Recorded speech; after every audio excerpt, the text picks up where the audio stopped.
Assalamualaikum warahmatullahi wabarakatuh. Perkenalkan, nama saya Muhammad Asmir Rizkifar dengan NIM 13012185586. Di sini saya akan melakukan presentasi dari hasil implementasi algoritma ANN atau Artificial Neural Network untuk memprediksi kategori aritmia jantung. Pendahuluannya, dataset yang digunakan dalam pengimplementasian ANN ini sendiri adalah dataset yang kami dapatkan dari UCI Machine Learning Repository, yang dimana dataset ini berisi sekumpulan data pasien dengan beraneka ragam kolom yang disajikan. Di dalamnya berisi 452 record data dan ada 280 kolom, di mana nanti untuk 279 kolom utama akan dijadikan sebagai fitur yang akan digunakan dalam proses training. Lalu untuk satu fitur terakhirnya itu adalah daftar kategori yang berisi dari angka 1 sampai 16, di mana data itu adalah kategori data dari aritmia jantung tersebut, di mana yang 1 normal sampai ke 16 itu adalah kategori lainnya. Selanjutnya, untuk library yang saya gunakan dalam mengimplementasikan algoritma ini ada beberapa. Yang di sini ada 4 library utama, ada NumPy, ada Pandas, Seaborn, dan Matplotlib. Lalu yang selanjutnya di sini ada library dari TensorFlow. Ini digunakan untuk pembangunan arsitektur model dan proses trainingnya. Lalu kemudian di sini ada library dari sklearn yang hampir semuanya digunakan untuk pre-processing data yang nantinya akan digunakan untuk training dari data tersebut. Lalu kemudian yang selanjutnya di sini ada beberapa alur metode yang akan saya gunakan. Yang pertama di sini kita akan melakukan ekstraksi data dari data yang telah kita ambil. Lalu kemudian di sini kita akan melakukan exploratory data analysis. Jadi kita nanti akan mendapatkan informasi dari data yang kita ambil.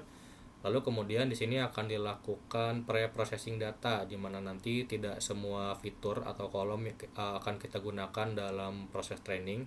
Nanti ada beberapa fitur yang akan kita eliminasi maupun di replace datanya, menyesuaikan dengan kondisi datanya. Lalu yang selanjutnya di sini ada modeling dari ANN itu sendiri, di mana nanti setelah modeling itu kita akan membagi data training dan data testing untuk dilakukan pengujiannya. Lalu kemudian nanti outputnya akan berupa nilai akurasi yang nanti akan ada di dalam tahap evaluasi dari modelnya itu sendiri. Lalu untuk selanjutnya ada model ANN. Untuk model yang saya gunakan di sini menggunakan multi-layer perceptron atau MLP, di mana di sini terdapat beberapa input. Dari input pertama di sini adalah input layer sebanyak 80 nodes yang merepresentasikan sebanyak data fitur yang digunakan untuk training pada algoritma ini. Lalu yang kedua ini adalah input shape yang ditambahkan di dalam input layer. Lalu kemudian untuk dua input ini adalah hidden layer. Maksudnya layer ini adalah hidden layer pertama. Ini jumlahnya ada 32. Lalu yang bagian sini itu adalah hidden layer yang kedua, jumlahnya juga sama sebanyak 32 nodes. Lalu yang terakhir ini ada output layer. Di sini ada summary dari layernya. Lalu kemudian kita langsung saja masuk ke demonstrasi program untuk penjelasan lebih lanjut mengenai implementasinya. Baik, di sini ada beberapa library yang saya import. Lalu yang kedua di sini sebenarnya untuk datasetnya sendiri, di sini saya konversi ke dalam spreadsheet agar datanya itu dapat disajikan dengan tabulasi seperti ini. Lalu di sini saya melakukan download dari spreadsheet yang tadi. Lalu kemudian di sini ada kode untuk pembacaan dataset dan nantinya akan menampilkan 5 data pertama. Nah, dikarenakan di dataset ini tuh di setiap kolomnya itu tidak diberikan label penamaan, maka di sini saya memberikan 20 atribut kolom pertama untuk penamaan kolomnya, dan sisa dari penamaan kolomnya itu menggunakan prefix call ditambah angka dari sisa jumlahnya sampai angka terakhir. Lalu kemudian di sini saya tampilkan untuk 5 data pertamanya seperti ini. Kurang lebih di sini ada 5 data yang ditampilkan dan ada 280 kolom. Lalu kemudian di sini menampilkan 5 data terakhir. Di sini melihat deskripsi dari data tersebut dimulai dari count sampai nilai maksimalnya. Lalu kemudian di sini saya melakukan pengecekan jumlah dari baris dan kolomnya dengan data.shape. Lalu di sini saya ingin mendapatkan informasi dari data tersebut, di mana di sini terdapat 452 entries atau data dan ada 280 kolom. Dan rata-rata di sini untuk tipe datanya itu float dan object. Lalu selanjutnya kita masuk ke dalam tahap preprocessing data. Di sini saya akan melakukan tahap drop and replace missing value, di mana yang pertama kita melakukan pengecekan missing value-nya terlebih dahulu. Dikarenakan data missing value di sini itu direpresentasikan dengan tanda tanya, bukan null value atau nilai none. Maka di sini saya perlu untuk mengubah value tersebut menjadi none atau not of number. Lalu setelah diubah ke dalam bentuk none, baru dicek kembali apakah ada missing value atau tidak, dan ternyata setelah dicek terdapat 408 missing value pada dataset tersebut. Lalu kemudian di sini saya membuat fungsi untuk menampilkan daftar kolom yang dimana outputnya akan seperti ini. Jadi di nama kolom T, P, sampai heart rate itu ada masing-masing dari jumlah missing value-nya. Lalu kemudian di sini saya memutuskan untuk melakukan eliminasi atau drop data pada kolom T, P, dan J karena di sini terdapat missing value yang cukup banyak. Lalu setelah diproses drop, di sini menampilkan kembali dan di sini ada sisa 2 kolom lagi yang terdapat 1 missing value. Lalu kemudian saya memutuskan untuk mereplace missing value tersebut pada kedua kolom ini dengan nilai rata-rata dari masing-masing kolomnya. Lalu setelah saya melakukan replace, saya tampilkan kembali dan outputnya di sini sudah tidak terdapat missing value. Lalu selanjutnya di sini ada tahap pre-processing, di mana tahap ini tuh ada eliminasi fitur yang semua value-nya itu berisi nilai 0. Nah, di sini saya melakukan get data dulu untuk semua kolom yang value-nya tuh 0 semua. Dan hasilnya itu terdapat 17 kolom atau 17 fitur yang semua fiturnya itu nilainya 0 semua.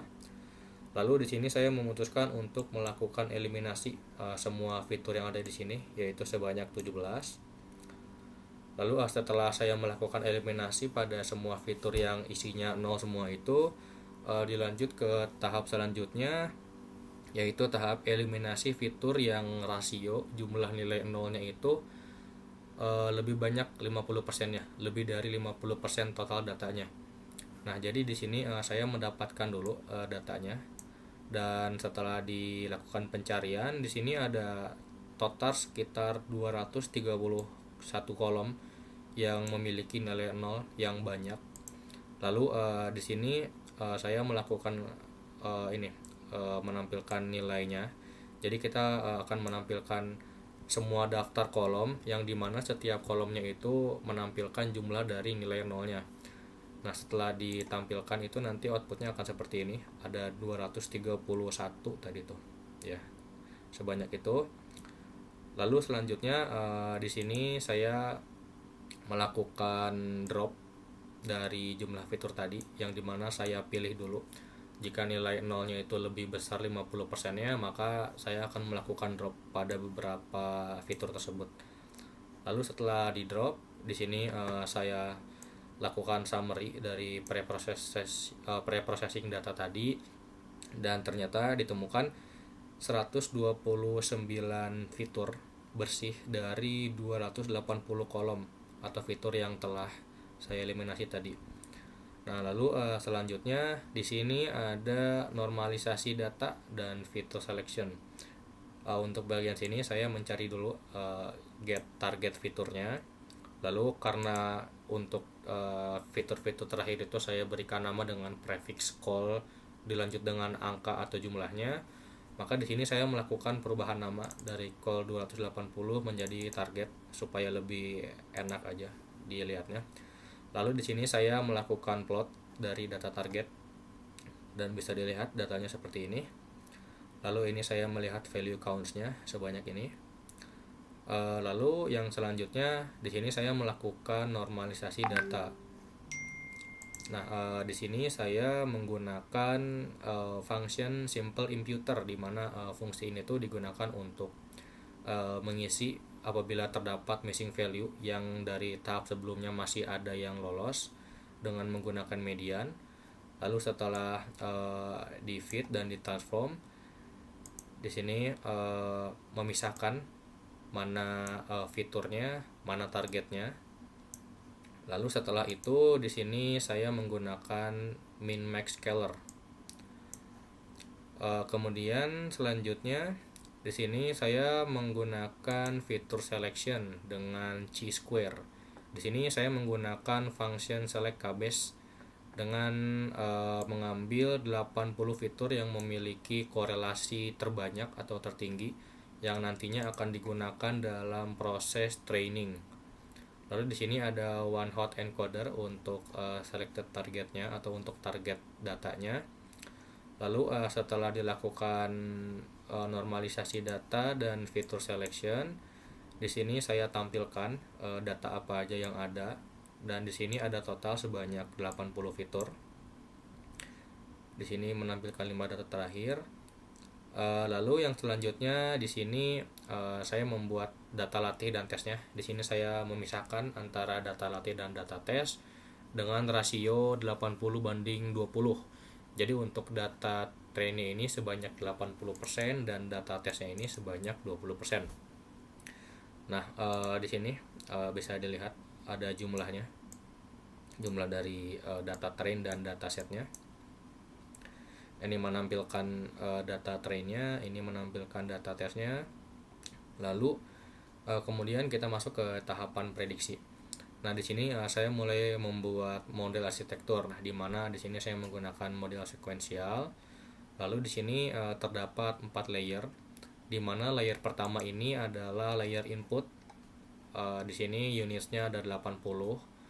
Dikarenakan tadi jumlah fitur yang akan diprosesnya itu sebanyak 80 dan input shape-nya juga sebanyak 80.